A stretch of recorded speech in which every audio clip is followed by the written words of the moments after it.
Well, hello, Annabelle. Hello, everyone. We're back for another episode. My name is Ed Peterson. I'm super excited to be here. I have a dear friend and a dear colleague here with us. For you out there who are listening or watching, this is the YouTube channel and podcast that I've titled Therapy, Emotion, and Sex Conversations That Matter. I'm an EFT therapist, Ed Peterson, Salt Lake City, Utah. It's great to have all of you with us. Um, I want to talk about my guest. I'm so excited to have Anabelle Bugatti with us. She also goes by Dr. Belle. I'm going to say a little bit about you, Annabelle, and then please, I want you to chime in if I miss anything. Okay. I've known Annabelle going on close to 5 years. And she and I have walked together in this EFT journey. She was a few years ahead of me, but boy, when I was heading towards certification as an EFT therapist, emotionally focused therapy, I started going to trainings in Las Vegas with Anabelle, and Anabelle would put on these great trainings. Her group would do this, bring in people like George Fowler, Ryan Reyna, Terry Murphy. And so I just think the world of Annabelle. She is an EFT therapist, certified EFT therapist, certified EFT supervisor, the president of the Southern Nevada EFT group, an author of the book Relentless Empathy, right? Mm-hmm. And just an all-around terrific person. So, Annabelle, what did I forget about you? Hey, you said that pretty well. Thank you. That's so sweet. Uh, I appreciate you, Ed, and I appreciate everything you've done. And hey, we're still throwing some amazing trainings in Nevada and Las Vegas, so always check us out. And We Heart Therapy, my brand, is officially stepping out and doing some retreats and conferences. My first one is Therapist Summer Camp. It's going to be in Mexico uh, this July 2023, but hopefully you all be listening to this far past July 2023. But if it's before, check out wehearttherapy.com and come hang out with us. yeah, and I can just say personally that I have gotten so much value, Annabelle, out of your videos and the interviews that you've done and all the work on We Heart Therapy. We Heart Therapy is a terrific place to go. It's really the reason watching you do it and listening to you and getting so much out of that was the reason that I decided that I wanted to do this. And I agree, this summer, I'm so bummed out that I can't go with you to Mexico because we've got a family thing going on that week. But yes, you all need to go check out this wonderful retreat experience that Annabelle and Terry Murphy and others are putting on. You all are going to have so much fun. We're excited. Great. So let's jump into our topic today. We were talking about this last few weeks and today, and the words that I'll put, Annabelle, to what I really want to talk about and get you sharing your experience and your thoughts and your feelings on is this. In EFT, or emotionally focused therapy, and the basis of that, which is attachment theory. Science. I call it a science. It's no longer just a theory, it's a science. Oh, nice. Attachment science. I love that, right? There are things that we learn about our internal experience, our internal life, right? And we're therapists, but we're also clients and we're also partners. And so I think you would agree that we tend to, if EFT matters to us, we tend to bring it into all of our life. And so Hopefully. today, hopefully, let's talk about this idea of our internal experience, our feelings, the self of the therapist, and how that relates to our work and to our lives. I know that's a huge topic, but Be how like a do living we, in the model. why don't, yeah, what did you say, living in the model? Living in the model. Okay, living in the model. Let's talk about that. Why don't you start and talk to us about thoughts or feelings about that living in the model? Well, this hits on multiple levels. And if you haven't read my book yet on Relentless Empathy, which is a term coined by Sue Johnson, who was so gracious to give me a quote from my book. But the whole book is basically a self of the therapist book. But I talk about how us as a therapist are the best vessel, the best instrument of healing that's in the room. And I think therapists forget how much wealth of information they have from their own experience just by, again, living in the model. And the skills, the techniques that we teach our clients also shouldn't end at our therapy door. When we hang up our hat for the day and we go home from the office, being able to bring those skills, where it's not like we tell our clients we help shape enactments and connection and bonding and different kinds of conversations with them in session, but then we go home and we're, attacking our colleagues in emails or yelling at our spouse or something. It's like, wait, hold the phone. We know in the model when our clients do that, it doesn't work. This isn't like it applies to them and not to us. So one of my favorite self of the therapist tools is to learn the model from the inside out, from the vantage point of yourself as either a pursuer or a withdrawer, trying to understand the people around you as pursuers or withdrawers, what they might be going through. Right. And remembering that EFT gives us a model, a map for how to talk about our pain. I mean, attachment is just a science about how we human, Right. and EFT gives us a map for how to human better. And so Yeah. why not use that map?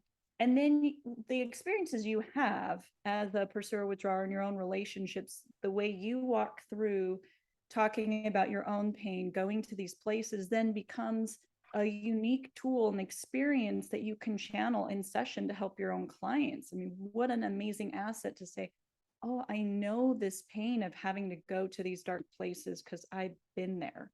Let me So, you here.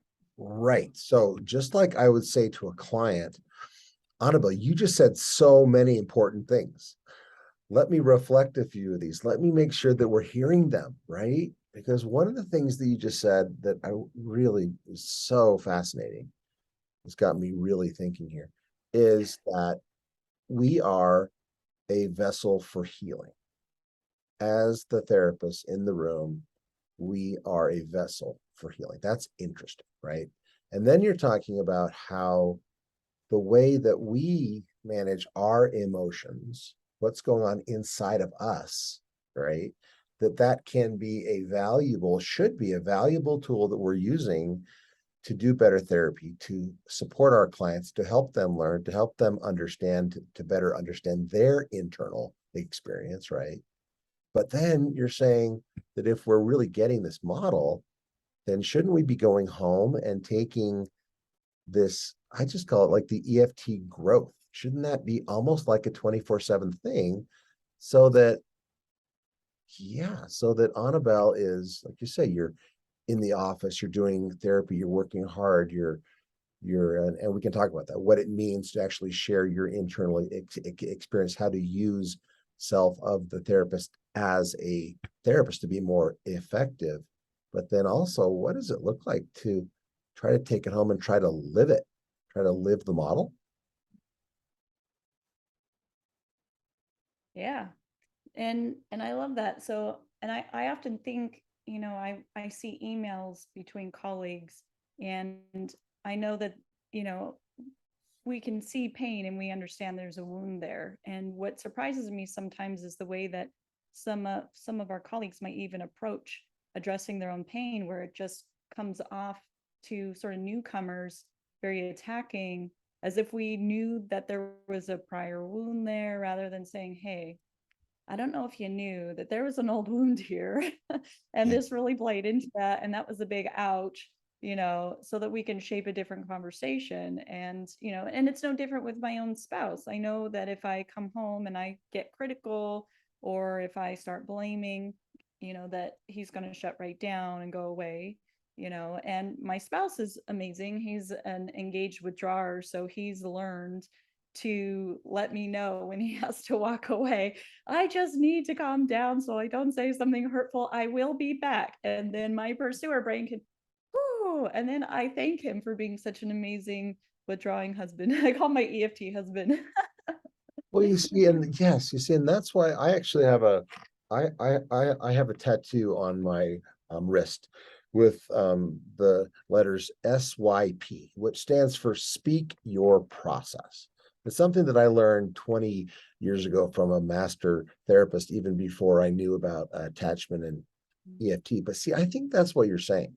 And I think in a way, this is a very much a Sue Johnson thing, a George Fowler thing, is this idea of what does it look like for clients or for us when we're taking, especially if there's any kind of conflict, right? If I'm upset, if something's going on, if I'm taking what's going on the inside and I'm able to look at it and say, what am I feeling? What Mhm. is the feeling and what conclusions am I making, right? What is the meaning that I'm making from this situation? And then can I talk about it? Just like you just said, your husband being able to say, hey, wait a minute, I have needs. This is what I need. I need to withdraw, or I can't talk about this right now. See how that's him bringing out what's inside, sharing it, which again, for people like you and I who are pursuers, right? Which is really what we want. We want to get more information from the people around us. And they see, I think you're right. I mean, I see it all the time with colleagues. I've seen it in between therapists. I've seen it in some different parts of the country where, yeah, even EFT therapists will make a lot of assumptions. I guess we all do it sometimes, and get into arguments or just like sometimes, I don't know if you've ever experienced this, like especially on like I don't know, with boards of directors or when you're working with lots of therapists trying to put on trainings and everybody is busy and everybody is volunteering, right? And suddenly we can get so quick about we got to get this done and get this done and get this done and get this done that we stop practicing EFT together. We stop saying, instead of me saying, Anabelle, I need you to do this right now. What if I said, hey, Anabelle, this is what I'm thinking that needs to happen. What do you think about that? Or would that work for you? And I love what you're saying, and it again just brings me deeper into my own connection with EFT is recognizing, as a leader, which is a really big job. And I just continue to use the model on myself and just recognizing again what we know about attachment so that we can it's in our human nature to make sense out of things, out of the world around us, especially if we Yeah, don't have help from another person with their words to fill in the gaps. The problem is when we stop getting curious. And it's hard to be curious when your brain is in survival mode, right, right? And especially if you're like at an event and it's on, like you got people coming in the door and you got a lot of things going on, it can be hard to be curious about other people's experience when you're so busy in survival, making sure everyone's where they need to be and that everybody's okay and everyone's happy and you right, know and it can be easy to miss things and not see things, and other people may be looking to you even as a leader for your approval, for your attachment connection, and not even like, especially if you're a pursuer who's come from a history of rejection, may not even be aware that that's even a thing. Like, whoa, people actually want my approval. How weird is that? No, and so we miss it, we fail to give it, But again, even I had this experience when I was just a beginning EFT therapist, and I had sort of a miss with a trainer. And I really felt how vulnerable it is to go to someone that I see as an authority figure, someone that I respect, sort of that power differential, and be able to say, hey, that didn't feel so safe for me. Right. But again, I really put the model on. I'm very passionate about walking our talk and really try to approach it through the model rather than come off as attacking. But what also the thing of relentless empathy is being able to put ourselves in someone else's shoes and channel, again, what do we know? If someone is attacking, they're clearly feeling blamed, or they're feeling attacked, they're feeling a threat, right, right?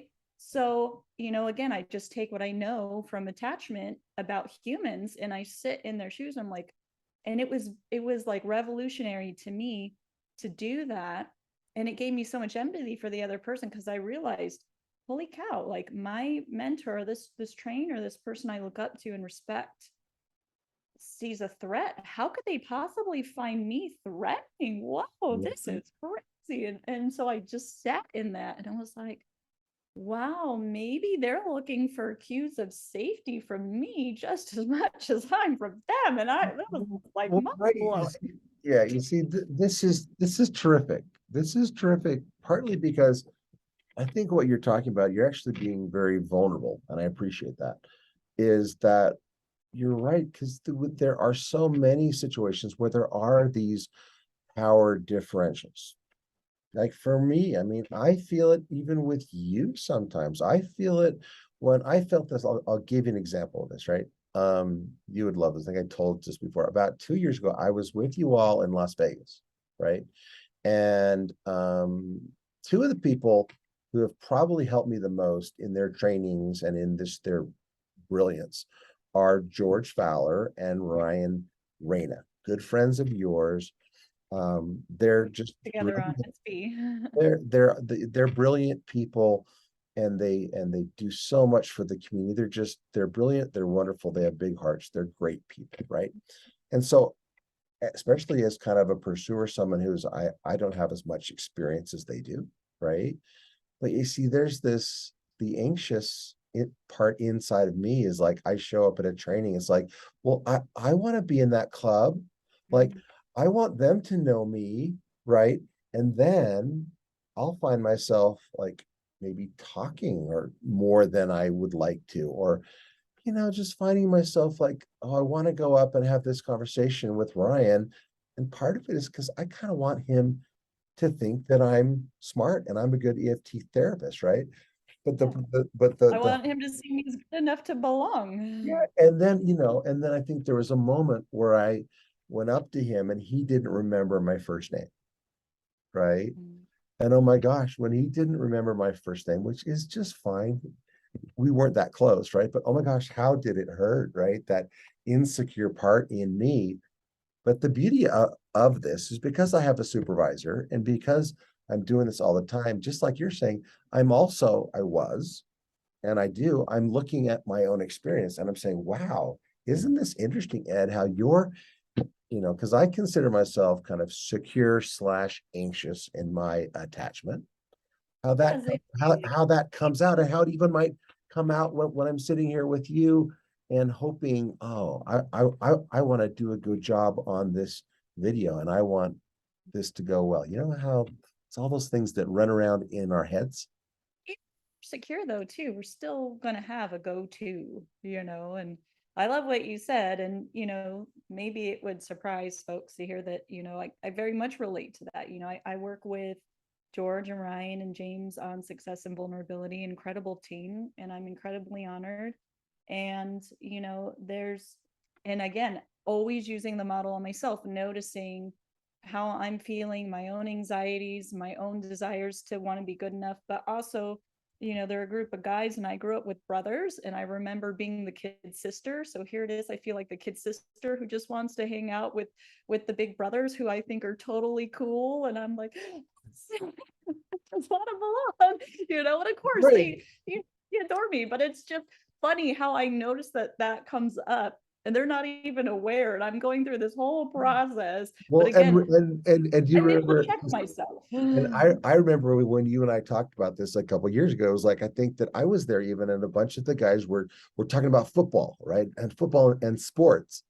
And I Mhm, remember you saying like, "Well, I don't really know football and sports as well as they do, but I kind of want to be a part of that conversation, right?" mhm. So, Yeah. so let me ask you this.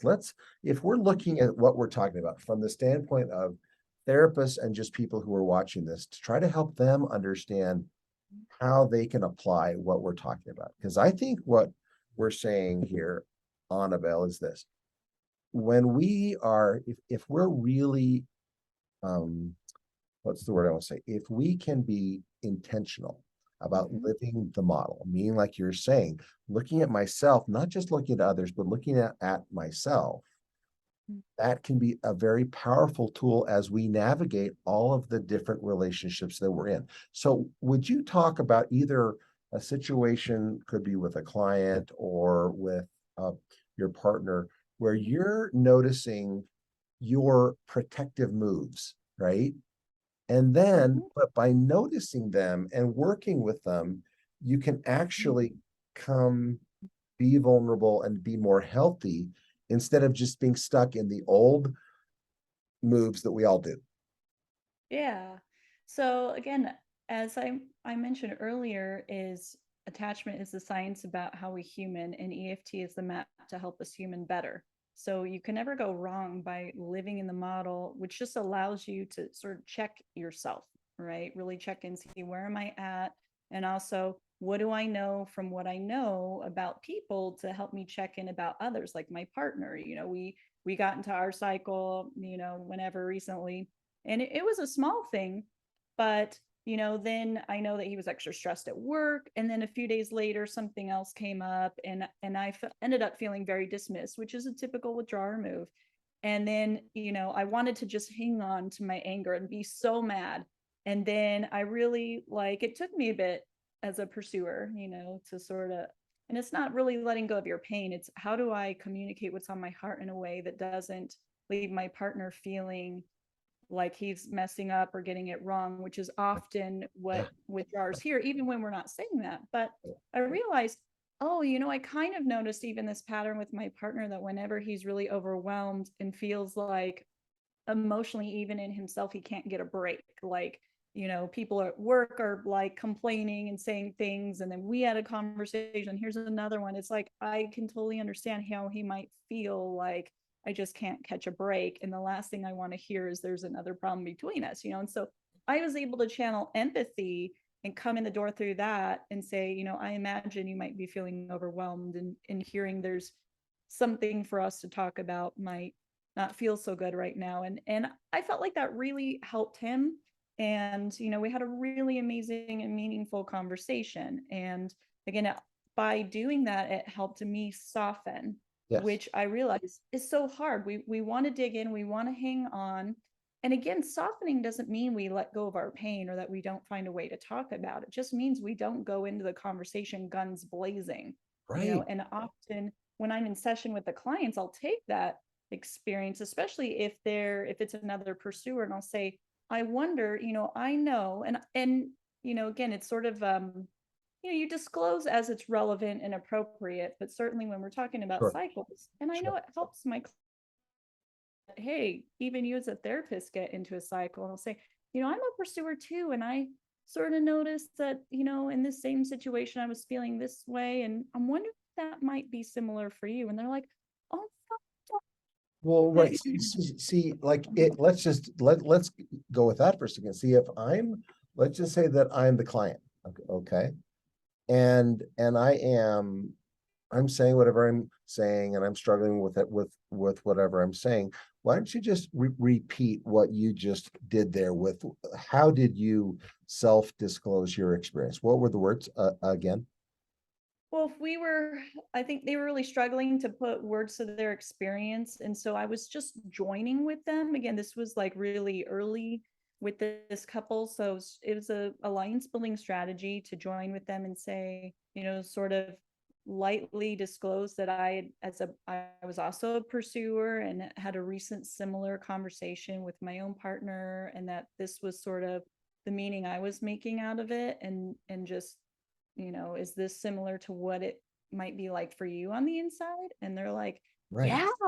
Well, see, right, because even hearing that, that's exactly what, because I just now, as you were saying, I put myself as if I was the client. And if I heard that, part of me would be like, oh my gosh, like she goes through this too. Like she gets she gets why this is so hard.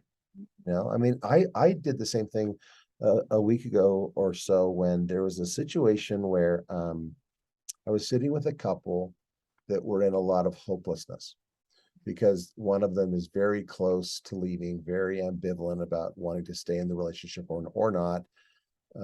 That's the withdrawal, right? And it was actually after watching a video that you did on your channel talking about dealing with the sadness and sitting with hopelessness, right?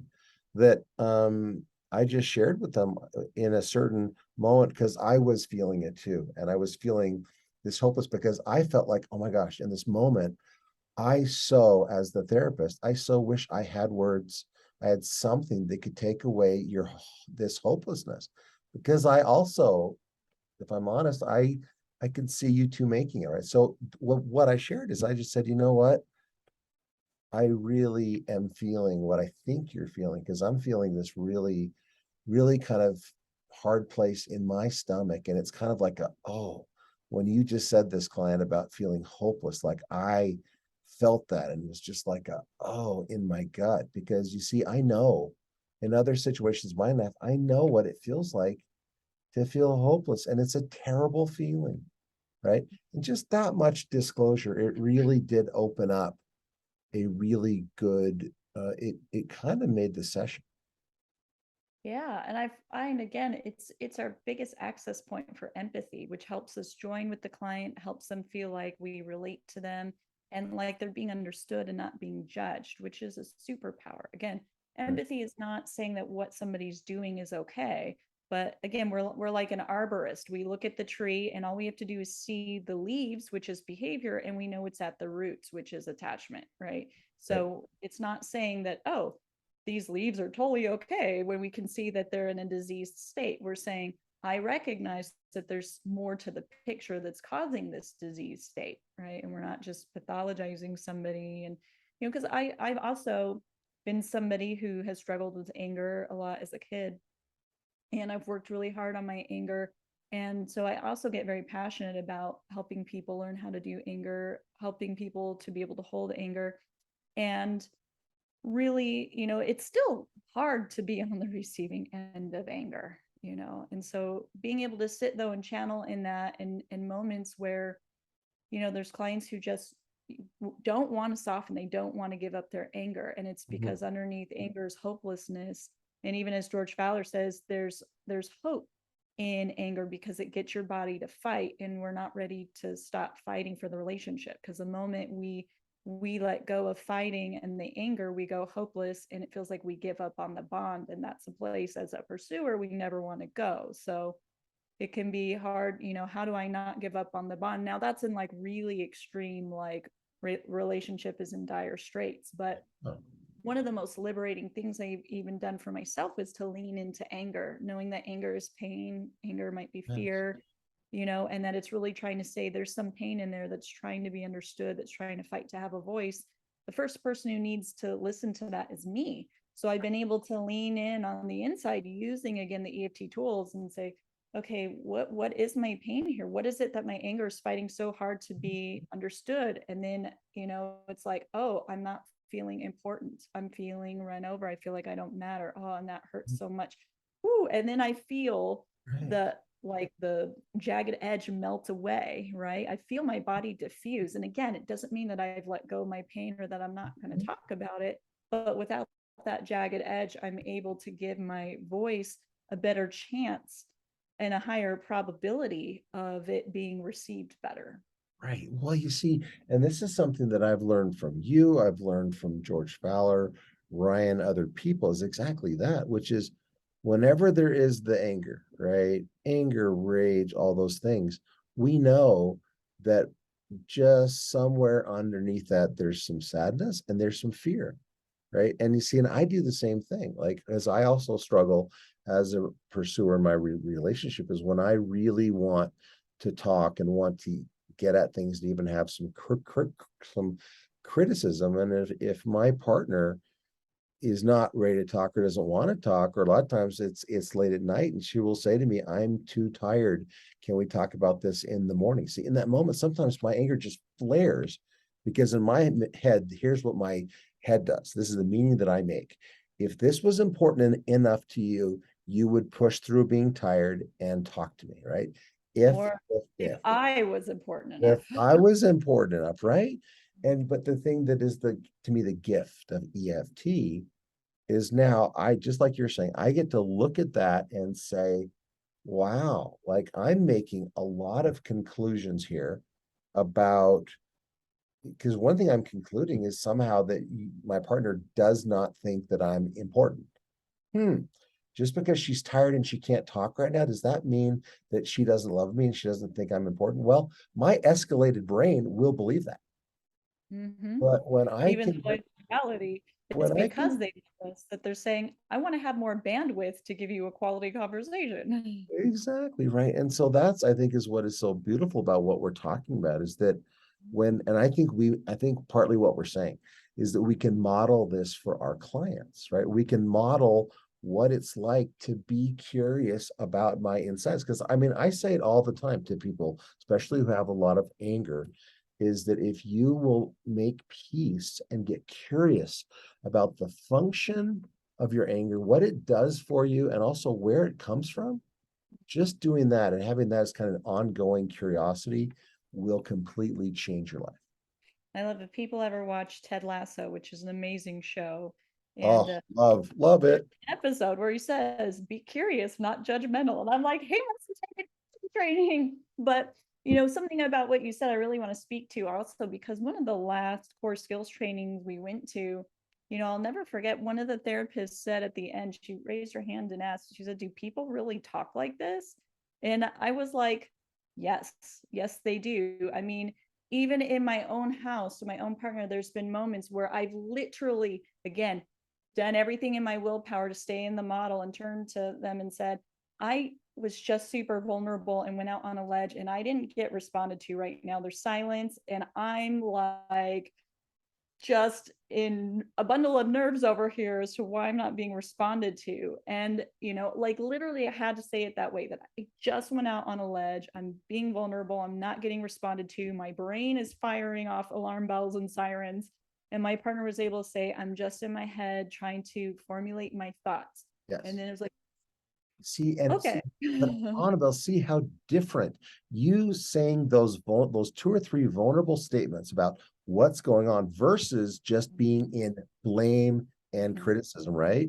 Because see, those same feelings in us can lead us so much when we are dysregulated to Yeah. it just comes out as blame and criticism and withdrawing partner. You're not enough because of this, and this. You're not meeting my needs in this, and this way. And then what are our partners are going to be like, oh, I guess I'm failing again, Yeah. right? When what you just said is so, if that's one thing that maybe people can get out of listening to us today, is that I just want to repeat what you said, is you instead of in that moment of going to blame and just being critical, you said, wait, I'm in trouble here. I went out on a limb. I'm feeling vulnerable. I'm a bundle of nerves. I think what you're saying is, I need your help here, partner. Please, I'm reaching out for you. See how different that is. If I'm a withdrawer, see, I would probably soften to that. Mm-hmm. And I've even said before, like we've repaired from a cycle and then, kind of gone bike riding or something, and my partner might be like quiet and in his head. And I'm like, is everything okay? Is everything okay? Because again, my alarm bells are saying, your body language is sending me a different signal. I'm still having alarm bells, and so, I had to tell my partner, because of course he'll say, everything's fine, everything's fine. And my amygdala is like, no, you're not fine. Because Right? you're not open, you're not talking, we're not even like writing together. You're back here, so I had to turn to him and say, when you're silent, that sends me a different signal that you're not okay. And then, when you keep staying silent and I see that your body language is this or that, I'm in my head thinking that you are thinking all these terrible things about like wanting to leave me. So I really like let my partner know that all of my fear, everything is not about him doing something wrong. It's about the fear that I've done something wrong, that I'm the one that's going to get left, that they're Right. thinking that. See, and this is why exactly. This is why with clients and with us, then when we can start to work with our own catastrophic fears, right? Because I'm the same way. I always laugh about this. I've got 20 years of experience with a partner, Candace, who love of my life, who loves me dearly, and she knows me better than anyone, and she loves me, and I have every logical reason to not have any doubts about that, right? But boy, when I'm escalated and in my fear, my amygdala comes to the same conclusion. It's like, if we don't figure this out, and if this doesn't get solved right now, or if you don't talk to me, then the fear is you're gonna leave me. And even though that's so irrational, in the moment, in my limbic system, Let's I say it's feel not it. I irrational, it's feel just it. not likely. It's not Yeah, irrational, it's just likely. because that's right. But it's just, and I had this lovely moment also with our dear friend Dr. Becca Jorgensen. And a few months ago, I was dealing with a family thing that was really hard. I had a situation where I was getting criticized a lot by a family member, and I was feeling very sort of villainized. And we were at a training together, and I was just sharing, I was just kind of downloading with her, and she looked at me and she just said, Ed, all this is right now you're in emotional distress. You feel distressed. Mm-hmm. You're into something about labeling it that way was like, oh yeah, because it almost felt like she was just validating the fact that you're in distress. And you know what? We all get in distress. And even our withdrawing partners, they get into distress, just different kinds. Yeah. For And their Candace, process her is her on the her distress is that she'll never be able to meet all of the things that I want her to do, that she won't ever be good enough in my eyes, which to me again is so illogical because I think the world of her. Mhm. But when I'm in my critical this and this, and she starts feeling like, I guess I can't please this guy. Ironically, it's the same with my own partner. As a pursuer, I find that my pain is not much different, and my partner is incredible, securely having a securely attached marriage is a game changer. Mhm. Really, it really is. Sure is. And, an incredible man. And I find that, a lot of our fears and insecurities underneath are very similar. It's just he goes into flight mode and I go into fight mode. So if I feel like I'm failing him or I'm not going to be good enough for him, my survival system, and again, I think part of this comes from being raised with two big brothers, is I was taught to fight, not like throw punches or anything, but you got to be able to speak up for yourself and Right. hold your own. And so my survival system says the best chance I have of finding a way back to being good enough for him is to talk it out, find out what I need to do differently, versus him, his body goes into flight mode, right? Don't feed the fire. Maybe it'll go out, just don't put any more logs on it, you know. So it's very much the same but different, and it's given me so much empathy for him, and it's helped me understand the world of a withdrawer so much more, and that Right. there's this different vulnerability for them. Like, you and I as pursuers, we don't like failing, we don't like getting it wrong Yeah. any more than anyone else, but we don't we're not afraid to process externally, which for a Right. withdrawer is a very vulnerable process because they've been probably so nitpicked that it's like, I can't even show you my process because my process will get nitpicked. And then I'm going to hear my process is wrong. And I'm going to, again, Right. more logs on the fire. So I've got to hide, and I can't really share my process until I'm absolutely sure it's going to lead to a successful outcome. Right. You And I'm see, like, and that's exactly it. And I actually had that conversation a couple months ago with my partner Candace, and that's what she said to me, because I basically said, when you're so quiet and I don't, and you're kind of not around and you're even with me and you're just reading your book and you're just super, super quiet, I get so anxious. And she said, well, let me just tell you that even when I'm quiet, I'm loving you and I'm adoring you. mm, Right. So we amazing. need to quit, but I'm going to give one takeaway for me from this, and then I want you to just maybe give one or two, because hopefully what people are hearing here, this is what I'm learning on Anabelle, why this time we've had today has been such a wonderful thing, is this is reminding me to keep being intentional about doing my internal work, making peace, getting curious about myself, the different ways that I at times pursue, at times withdraw, and really wanting to work with my own anger and my own fear, because that's what we're trying to help our clients do. And I think what we're talking about, what I'm taking away, is that the more that I keep working on understanding me and then being able to share it, then suddenly my relationships get better. And so, how about you? What would be one takeaway from what we're talking about, and maybe an encouragement for people.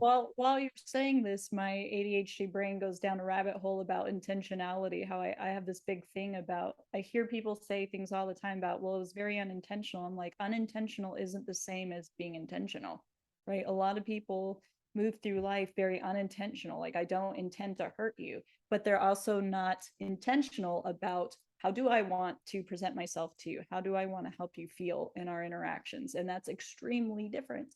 Yeah. So, maybe that's a good nugget for folks to take away. But, biggest most of all is trust the process, living in the model and seeing ourselves, seeing each other, seeing our clients, helping our clients feel seen is a win-win for everybody's nervous system. I love it. I love it. So people out there, I recommend check out Anabelle stuff. Tell them again, where can they find you? What are the locations where they can find you online? YouTube, you can find my podcast and my YouTube channel on YouTube, We Heart Therapy. It's also on Spotify and Apple Podcasts. And you can go to wehearttherapy.com and get information on retreats and stuff. Southern Nevada EFT, snveft.com, if you want to come to Vegas and come to some of our amazing EFT trainings. And or you can just hit me up at drbelle.com. And yeah, I'm a pursuer, and this is not in the pursuer, it's not in the love language book.